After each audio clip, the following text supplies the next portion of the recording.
Welcome, Janet Irizarry, to the Dish with Dina podcast. What a pleasure it is to have you on with me today. Thank you so much for having me. I'm excited to be here. I'm excited too, and I know we checked in with each other. It feels like almost a year ago by the time we Probably was. started connecting to the time we actually scheduled this discussion. And I can't even remember where we crossed paths. I know we revolve in certain circles like the culinary world and the wellness world, but I can't remember if it was LinkedIn or Facebook or one of those things. But I'm just so glad that you took heed and you answered my call to have you on here. And I would love for you to share with us. We'll talk obviously a little bit more about details of your life, but share with us a little bit of a snippet of the bio of who you are and what you're currently doing right now. I feel like I've been in food all my life because I've loved to eat it. um, and I grew up in a household that food was very important. Like I was just writing something, an article, and it was bringing in my mom, seeing that Mom's Day is coming up, and how my mom's passion for food and love for food has been with me forever. And just by chance, I got into the restaurant business as a career. So I owned and operated restaurants for many years. That's a whole different side of food than what I'm doing now. But over the years, I've done my things. I've owned and operated restaurants. I've had a successful blog where I write about different restaurants to share my food experiences. I also teach at the Culinary Institute of America.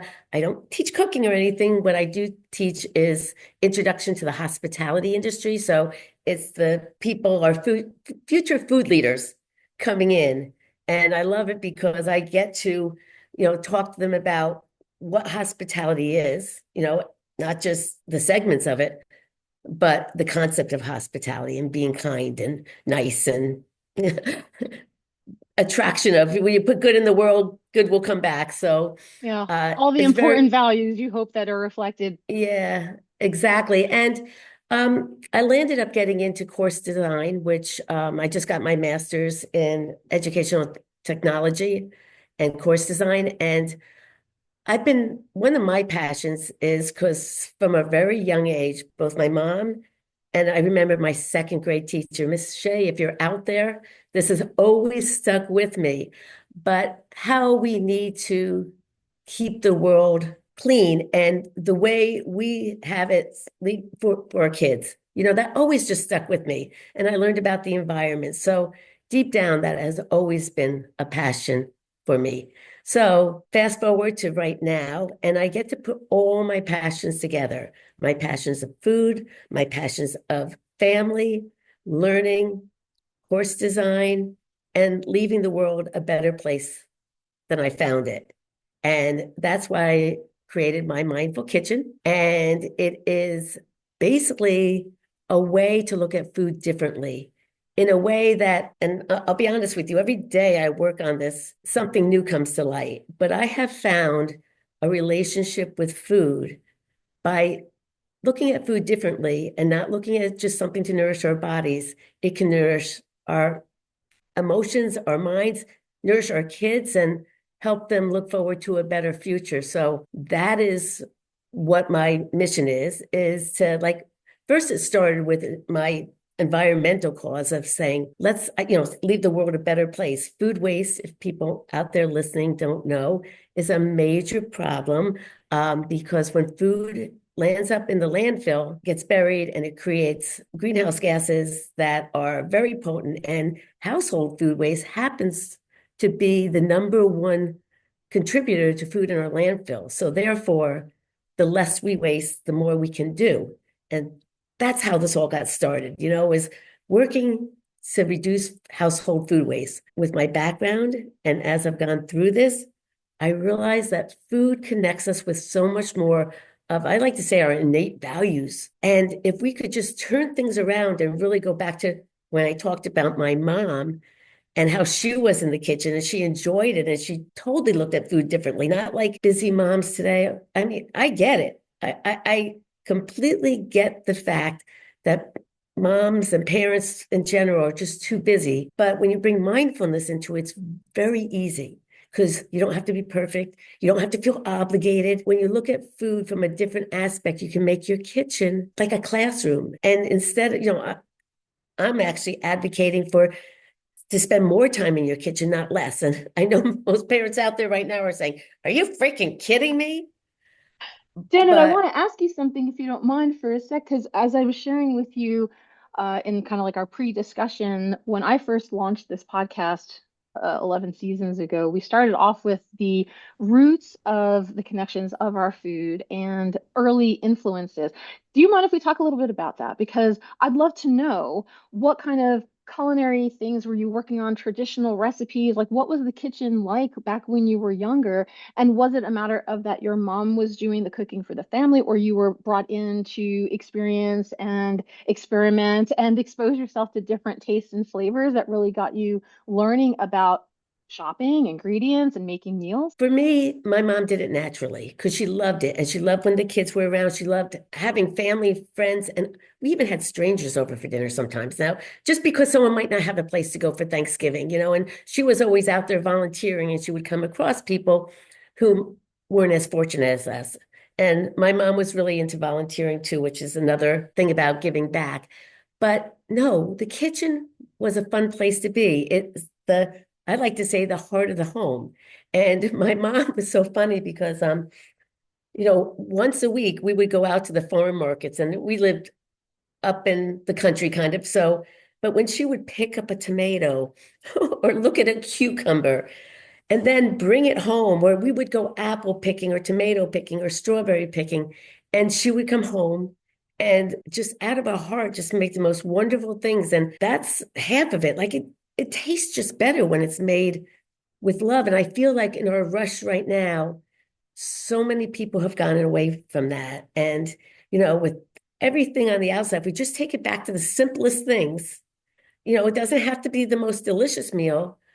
But when the person on the other end is enjoying making it, there's a whole difference, you And know. we live in a time where we're from the future right now. If people don't know how to cook or don't know what recipes are, they could easily look things up online. They can watch videos about it. They can download apps. They can get ebooks on different cookbooks and different cuisines. And I've often encouraged people to, both in my personal professional life and on this podcast as well, when we've had some more culinary based conversations, experiment, like literally smell and taste things, like see how flavors act towards each other and what the profiles of them are. If something's pungent or spicy or really kind of soothing and calm, and allow yourself to enjoy combining things and experimenting with foods. And this way, if you are kind of stuck in a rut where maybe you're eating the same thing on rotation, but you're using different seasonings or sauces or dressings, you can really jazz things up and it feels like a whole new repertoire instead of eating the basic plain stuff over and over again. So I love what you're sharing there.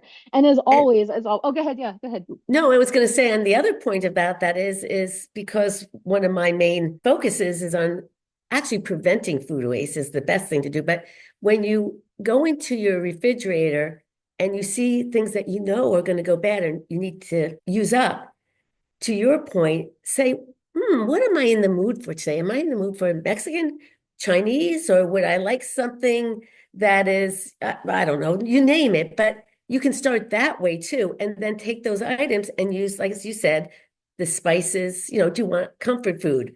Do I want something hearty? Do I want something lighter? And just play with it. And it doesn't have to be a big project. It can just come naturally. You don't have to be a gourmet chef to do that. One of the things that we tend to encourage people to do here as well is redefine the definition of whatever. Redefine success, redefine goals, redefine even the word mindfulness. When you're making choices about things, as you and I were just talking about, you don't have to go through a four-course meal to have a homemade meal. You could also do something that's maybe semi-homemade where you can, again, enhance the flavors. So as I always have a million questions and I'm writing things down, some of the keywords that were coming up for me were this alignment. And as we were talking also together earlier, the connection to our roots, our values, our traditions. Some people might have never had that, or maybe have gotten away from that because of the buzz, the busyness, the things that are keeping us in that more convenient mindset, immediate gratification, and not really slowing down. So, what are some of the things that you are doing right now with the My Mindful Kitchen program, that approach, but also anybody in general who might be interested in trying to have a little bit more of control or handle on their food intake and decrease their food waste? What are some simple steps or approaches that they can take to make it feel like it's not this big burden that they have to carve out 14 hours a day to go shopping, etc.? Some tiny little tidbits that they can take away to ease them into that next phase of cooking and non-wastefulness. First and foremost is mindset. My method is called my Mindful Kitchen Method, or I call it the MMK method for short. And I do have a course. So if someone wants to go through it in the steps, like you're saying, it's all put in scaffolds. So first, you learn about awareness and why it's important. Then you get aware of how much food you're actually wasting. And then you're helping the kids. So the course also gets the kids involved because, as I mentioned, I teach at the Culinary Institute, and I was just so surprised how the students are coming in and not really knowing about sustainability and not, if you're opening a restaurant, you want to reduce waste because everything, and just like at home, you throw out food, you throw out money. Yeah, so that's one major reason. But and so I think you got to start younger. And once again, I think at the beginning of this podcast, you mentioned about the world we live in right now. And the kids are living in a world of abundance. We are, convenience. And so they walk into, stores and see, full shelves, all perfect food and stuff like that. That awareness that doesn't just come automatically, it just doesn't drop from the sky. So for the parent to realize that that's important, to let them understand and get a feeling for what it is. And that's part of the whole my mindful kitchen method. And that's as simple about talking about food a little bit, going to your local farm stands and seeing buying what's in season, and then going to the store and seeing that, okay, strawberries are in season, and okay, they might be a little bit more expensive at the farm stand, but oh my goodness, look at these strawberries. They come from California. I live in New York. They're not cheaper to the environment, and supporting local. So just those are the things that awareness is. Once a mindful foodie, always a mindful foodie, because and that's how you make impression. You don't make an impression by lecturing. You make an impression by real life examples. I just thought about this the other day, and maybe this will be a good example, and how my mom used the kitchen to teach values. Because not only she take us to farm stands and she liked to cook, but I remember one time in particular, me and my brothers, we were just always bickering. We went through a phase, brothers and sisters will do that. And we got to the table one night, and my mother had had enough. Okay, she was like sick of it, the three of us. Blah, blah, blah, blah, blah. And she says, okay, we're doing something differently tonight. And she proceeded to put dinner in front of the table. And then she goes, no, don't eat. She took a blindfold out and blindfolded my brother. She ended up telling me I could not talk. And she told my other brother, he could not use his hands. So in order to get through dinner or to eat anything, we had to work together isn't that great? Like, this is just something she did. This is how she taught us. But she taught us lessons in, first of all, teamwork, decision-making, also how to be kind to people who have limitations. And of course, I'm telling you this how many years later, it stuck with me.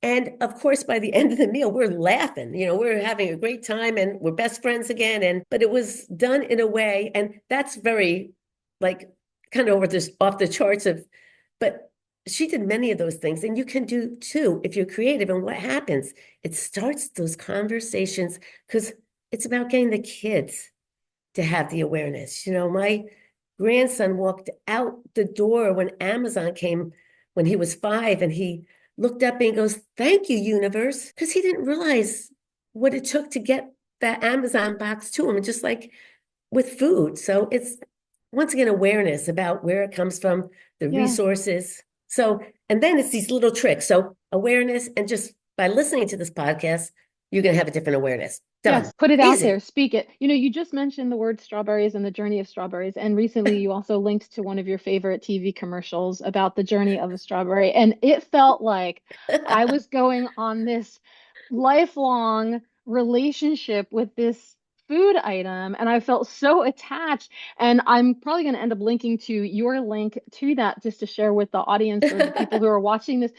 Will you share a little bit about, like, can you give a snippet, a summary of what that TV ad was about and kind of the culmination of it, and how it does really represent a lot of our mindset when we're not thinking in that sense, Janet? Yeah, it's cool. I think it's called The Life of a Strawberry. And it starts out at the farm, as it should, where the farmer's planting seeds, and then the strawberry starts to grow, and people are coming out and they're pouring water on it, and it grows, and it's a beautiful strawberry. And then once again, people come out, they pick them, they put them in the boxes, they put them in a truck, they ship them to where they're going to be packed, and they get packaged in their clamshells, and then they take another trip and they go to the grocery store. And at the grocery store, they're on the shelf. And I think one of the strawberry has a little relationship with the lime, but I won't give that away. And then a family comes in, or a mom and a daughter, and the daughter goes, "Mom, I want strawberries." And the mother says, "No, not now. We won't get them." And of course, the little girl talks her mom into getting the strawberries. They bring the strawberries home, they put them on the shelf. And the next clip is 2 weeks later when the mom is moving things around in the refrigerator and takes out that clamshell of strawberries. And guess what? They're moldy, they're bad, in the garbage. What? Right? You just want to cry with all the No, I natural. did. Yeah. It really, like, even you recounting your side of the summary of this is breaking my heart, because you really feel so invested in this silly little piece of food that's making its way across whatever, only to be like this, like, especially when there's that, oh, let's get them, they look so juicy and fresh, and then you completely forget and dismiss them. Breaks my heart. You, it should. And Yeah. that's the whole point, that we just need to be more mindful about that strawberry didn't, as I said before, happen to be there automatically. It took gas, it took water, it took human beings, it took money, it took everything. And so just once again, by hearing that, you can't help but be more mindful. And once again, as I said before, the trick is prevention. So when you ask for tips, is being organized first. Having your kitchen organized so you know what's there and what's not there. What is so important. So when you go to buy, you're not overbuying, but then also planning. And you don't have to be crazy about planning, but have some plan. And people are always saying to me, "But oh my goodness, that takes so much time." It doesn't. It saves you time, and especially when you can get the kids involved in helping them, once again, creativity. What are we going to do? You know what? We have that leftover rice from the other night. We're going to the store tonight. What could we get to go with that rice? Once again, do you want Mexican? You want Chinese? You want, whatever. That's creativity. It gives kids, they feel like they're participating in, once again, when you get the kids participating in your kitchen, it's also less work on you, Yeah, right? absolutely. I Yeah. know this ties in, the organization ties into responsibility, Yeah. activities, productivity. Anytime you do anything, well, if you want to be good at it, you're planning ahead for things. So, how do you get ready for a meeting? You're reading some reports, you're going and downloading your emails, and you're looking up some stuff to know what the agenda is about and make sure that you're showing up to that meeting with something to say or something to take away. Similarly, when you're doing your shopping, we've talked a lot about this in previous episodes too. As Janet, you just mentioned, first of all, staying organized. Like, I love a nice, neat kitchen, and I've done tours of my kitchen online. I live in a 250 square foot apartment with a kitchen that's the size of a television box.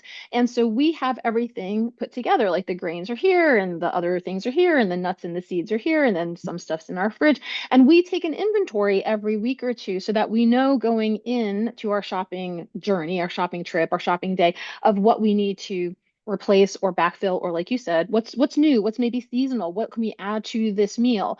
And I think a lot of times people go into a supermarket or a farmer's market or a grocery store not necessarily even knowing what they have available, but also not going with a plan. So they're getting all the fun things that might be on sale, all the vibrantly looking, we're going to eat this and we're going to include that, with no idea of how to make it. And I often give the example of my mom, who loves to shop for 5 pounds worth of oranges and yet has no idea what she does. And I've That come here and thrown away those oranges. So yeah, so having a plan is really important. Just keep up with things. Keep up like you would with anything. Right. And when you see, because it's Hmm. hard to not buy that big thing of like apples that is $6.99. And then you look at the apples, maybe there's 10 in there, and then there's apples and they're $1.50 each. So you say, oh, it's much better if I buy those apples. You know what? In the bag. That is true. If you know what you're going to do with them, buy them, make a pie, make pork chops with applesauce, whatever. Use them, because it's definitely worth it definitely will save you money. And I always say, like people laugh, that some of these wins, it's just like when you're folding your laundry, right? You get done with the laundry and every single sock matches. That is such a feeling of accomplishment, right? You have no leftovers. That's how it feels when you use up leftovers or where you keep your broccoli fresh in your refrigerator for 3 weeks and it looks perfectly fine. Those are wins. Those are what I'd like to say is like being a mindful foodie. It just makes you feel good. You want to call your friend and say, guess what? I used it all up. There's nothing left.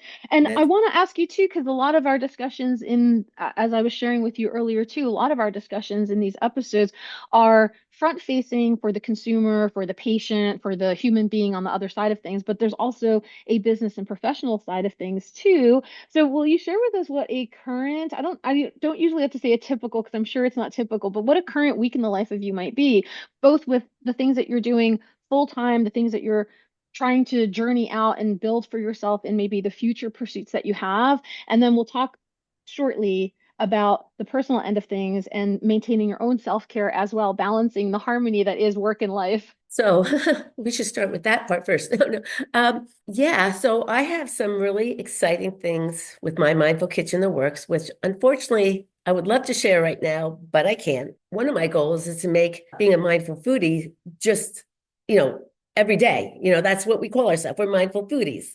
It's a good thing, it's a positive thing. But for the last 2 years, I have pretty much been working on the method. So the course I built out, it's a 10-week course and it's done in a really easy way because moms and parents are busy and you don't want to, overwhelm. So the course is done in a drip email marketing format. So 3 times a week, first thing in the morning, you'll get an email and the email will be about a certain, once again, first we talk about awareness. First module builds awareness. Second module is about planning and organizing and keeping your food fresh longer. Third module is about planning and shopping, and the fourth module is about mindfulness in the kitchen. And each lesson teaches you how to get your kids involved too. When you get a lesson, there's a video in every lesson. And I have my mom, it's not my mom, but it's the mom of my mindful kitchen, who does a short 2 to 6 minute video and talks to you about the topic. And watching that video by itself is enough to help you along and learn strategies and put you in that mindful foodie frame of mind. But there's also a bunch of resources like videos to show the kids how food gets from the farm to the table. There's different, tools that will help you measure or remind you to eat something. So that is what I've been full-fledged on. It just went to market a couple months ago. So that's how I've been spending my day because I wrote it, edited the whole 9 yards. And every time I had to make sure that whoever bought it would get a full value out of it and make it easy, easy, easy. And in the course, you can always go back, but you can't go ahead. So little chunks, little chunks. So that's what I've been working on. Now I'm working on podcasts, talking about it, and basically just putting it out there in the world because for me, the more people, as I said, this started with reducing food waste. I did not realize when I first started this how much this is needed, especially in these times when you turn on the news and there's so much negative news happening, how much people need to focus on positivity, right? How much they need to escape that and say, you know what, I do have control.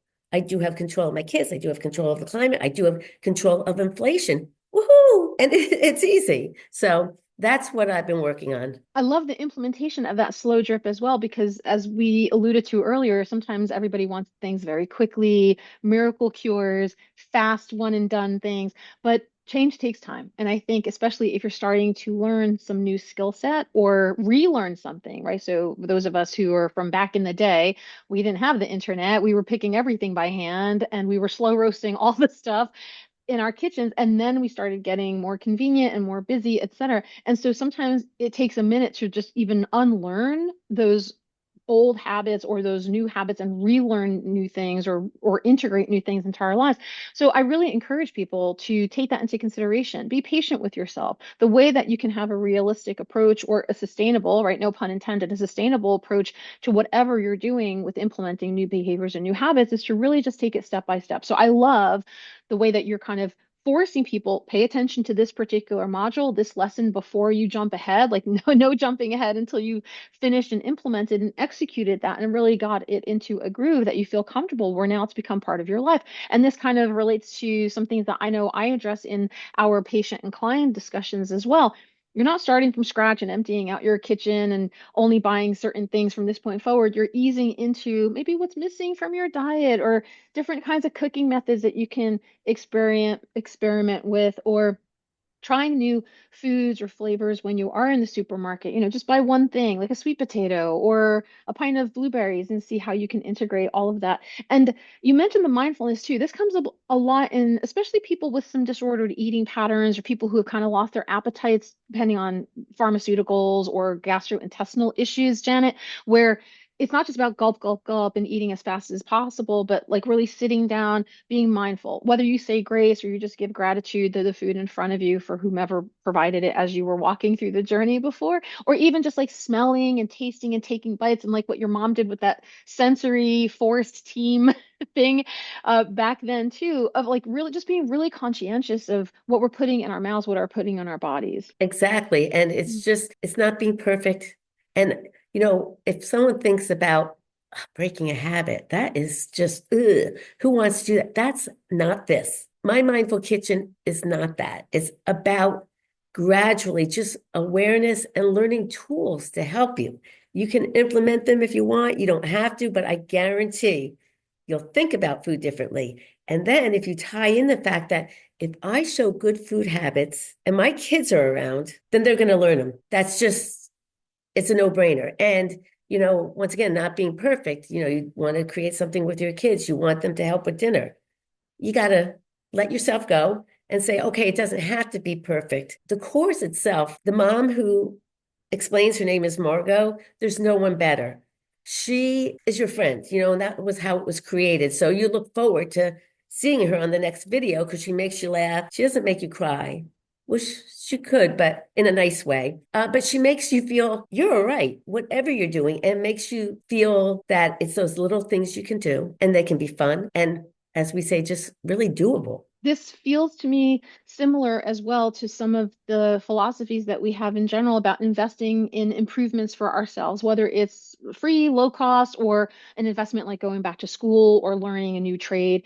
And finding that good fit doesn't always have to be something that feels like it's a pressure. It can be something that's enjoyable, looking towards the long-term effects of what these things are going to be, whether it's, oh, I can't wait to get a promotion at work or make more money in doing what I'm doing. And in the conversation that we're having, I can't wait to have this recipe and make sure I reduce my food waste and make this planet a little bit more livable to the generations that come.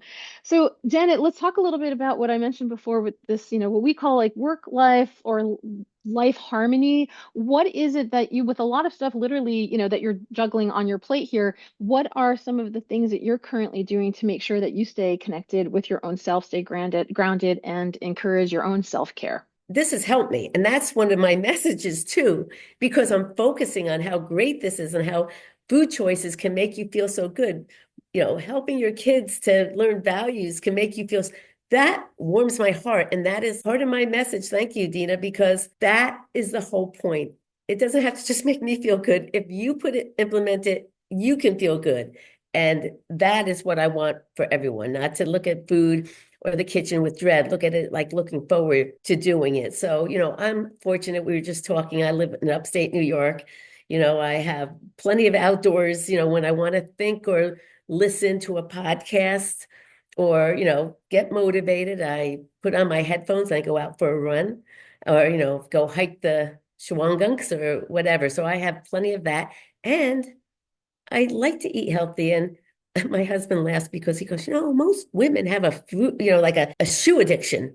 You have a farm market addiction because I have my favorite farm market for every piece of produce, like, because they're different. And that's what I've learned too, is that depending on the soil they're grown in. Like one place will have the best strawberries, the other place will have the best corn. You taste that, and when you bring it home, you look at it and you're like, and it just tastes better. So I know a lot of people aren't able to do that, but with the same mindset, it's just learning to love your food in a different way will not only, as we said, not only nourish your body, but will nurture your soul too. I want to now dive a little bit into the business world of marketing ourselves and the role that social media plays. And I'm saying this like trying to stop my eyes from rolling because sometimes I feel like I have a hate-hate relationship with it. But I love the content that you're putting out there. Can you talk to us a little bit about that? Like, how are you batching things or how are you creating things? Are you coming up with ideas? Do you have speaking of being planning and organizing, do you have an idea of what you want to share with your audience when you're online? In addition to the food blogs that's on your website, what you're doing as far as like Instagram or other platforms that you are utilizing to get the message out there. Well, once again, I do a lot of professional development. And I read a lot of articles and I talk to a lot of people in the space, which motivate me and gets me to a lot of times figure out what I want to write next, or something from the heart just comes. And I have that same love-hate relationship with social media. I have some really good experience and really bad experiences. My target market is moms between the ages of 30 and 45. Parents, it doesn't have to be moms. But I find that there's just so much noise out there with everyone giving, and parents, parenting advice. So what's very hard for me is to cut through that noise and not be another piece of parenting advice, thinking this way or the highway or nothing. It's just getting, and hopefully a softer way for parents to follow being mindful in the kitchen and know they don't have to be perfect, that just these little things remind them of how important the kitchen is, how important food is, how important the environment is, and have a little control of what they're seeing. It's not, you got to do this. And I'm trying to break myself out of that and not be that person. I feel like the role that social media plays at this point now, flashing forward, whatever, 10 years since I think some of us have been using it somewhat consistently, is now taking a bit of a backseat. I find myself really aching for the boots on the ground, in person, workshops, hands-on things, networking. I really, even things like this, Janet, where we meet strangers on the internet and now we've become connected in this way and also sending out that message. So, yes, this is going to be uploaded to something and snippets of this will be put on our social media platforms. But in turn, I really hope that this drives traffic to you, this drives traffic to me, so we can then connect on a different level than just kind of having those superficial things that land or don't land to the people that do or do not have the ability to have us reach them. Like, sometimes I know when I'm following certain accounts on social media, I have to actively go look them up because they're just not making it to my feed anymore. So it feels like I'm playing a role and like you said, right, I'm cutting through that noise, the advertisements, the different features that are on things like Instagram now. I feel like it's really quite overwhelming. So I encourage other people to maybe break away from some of those things, like join the newsletter, go check out the website. You have a million links on your link tree, Janet, where people can download things or follow you in different ways and really get that connection that they need, because I think that's something that feels a little bit more individualized and a little bit more like a connection versus I'm just one of a million people that are popping up on your social media feed as you're scrolling through. Jenna, as we are coming towards the end of our discussion, I want to find out from you, is there anything that we didn't talk about or anything that we didn't cover, whether it's a hot topic you want to clarify or some other words of wisdom you want to share with our audience? You mentioned like signing up for my newsletter. It kind of gets your feet wet. It just will give you inspiration once a week. I think that's a great way because I get a lot of compliments on the newsletter and how it's written and how, people are always writing to me, wow, this really resonated. And that's it. Just have things resonate with you. And the bottom line is, with all the noise out there and all the negativity we hear in the world, you really need to figure out and go back to your values, because we lost them a lot. No, we never lose our values. They're there. We sometimes don't follow them. And when we have that little thing in our heart that doesn't feel good, that means somehow we're not following them. And the goal with my Mindful Kitchen is to help you find those values, whether it's gratitude, whether it's being kind to others, whether it's not being wasteful, appreciate. There's so many. And if you want to feel good, go to my Mindful Kitchen. Sign up for the course would be great because that's an easy way, no brainer. It's like $97, I think. And first of all, you'll save so much money at the grocery store. But that's not even the point. The point is align with yourself, go back to those values because that we're all born with, and you can do it with food. What's better than that, right? We love food. Love food, love food. And like we said too, it's how you define it. Like it could be convenience items can be worked in there. Frozen vegetables can be worked in there. Semi-homemade things can be worked in there. If you don't have a proper working kitchen, you can still take some part in preparing or planning for your meals. And even if you have to rely on certain convenience items, they can be integrated in a sustainable way too. The whole point is to do it mindfully, as Janet has been saying. So Janet, my part two-part question, I should say, my kind of food pun intended question as we're wrapping up is what is on your plate today? So as we're coming up on the end of our discussion, what's the next thing you're going to be working on, and what is the next meal that you'll be eating? First of all, I have to create some videos today for a project I'm doing on my Mindful Kitchen. So the scripts are all written, and now I have to pretend I'm natural doing them because that doesn't come naturally. It takes a little effort. That's going to take up a good part of my day. And honestly, for dinner tonight, my father, who is 92, is taking me and my husband out for dinner. I talk about my mother a lot.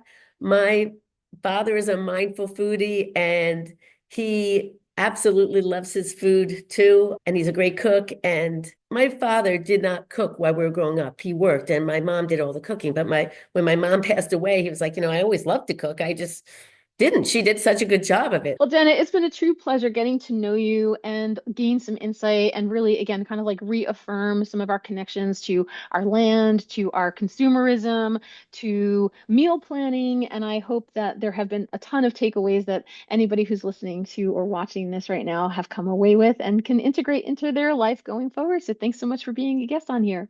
Oh, it's been fun. Thanks for the great conversation.